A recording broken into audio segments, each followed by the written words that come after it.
മയക്കുവെടി വെച്ച് ചികിത്സിച്ച് വിട്ടയച്ച ആന വീണ്ടും അതിരപ്പള്ളിയിൽ എത്തി.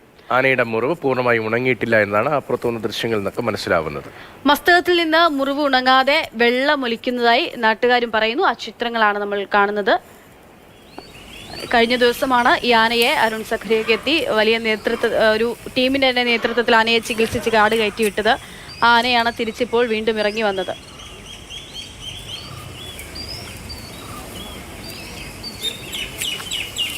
MS ലിഷോയുണ്ട് വിവരങ്ങളുമായി. ലിഷോയി, ആനയുടെ ആരോഗ്യസ്ഥിതി എന്താണ് എന്ന കാര്യത്തിൽ എന്തൊക്കെ വിശദീകരണം വനം വകുപ്പിന്റെ ഭാഗത്തുനിന്ന് വരുന്നുണ്ട്?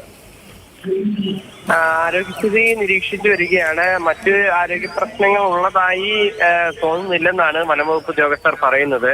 അതേസമയം തന്നെ ഈ ആന ഈ മയക്കുവെടി വെച്ച് ഇനി ചികിത്സ നൽകിയതിനു ശേഷം തൊട്ടടുത്ത 2-3 ദിവസത്തിനുള്ളിൽ തന്നെ തിരികെ പ്ലാന്റേഷൻ മേഖലയിലേക്ക് എത്തിയിരുന്നു. അന്ന് ഇതിന്റെ ദൃശ്യങ്ങളൊക്കെ തന്നെ നമ്മൾ കാണിച്ചതാണ്. ആ സമയത്തൊക്കെ പൂർണ്ണ ആരോഗ്യവാനായിരുന്നു. ഇപ്പോഴും ആരോഗ്യത്തിന് കുഴപ്പമുള്ളതായി പ്രത്യക്ഷത്തിൽ ഇല്ല എന്നുള്ളതാണ് വനംവകുപ്പ് പറയുന്നത്. പക്ഷെ അതേസമയം തന്നെ ആനയുടെ ആ മുറിവ് ഉണങ്ങിയിട്ടില്ല എന്നുള്ളതാണ് ഇപ്പോൾ പുറത്തു വരുന്ന പുതുതായി ഇന്നത്തെ ദൃശ്യങ്ങളിൽ നിന്ന് വ്യക്തമാകുന്നത്. അതായത് ആനയുടെ ആ മുറിവിൽ നിന്ന് വെള്ളം പോലെ എന്തോ ഒലിച്ചിറങ്ങുന്നു എന്നുള്ളതാണ് നാട്ടുകാർ പറയുന്നത്.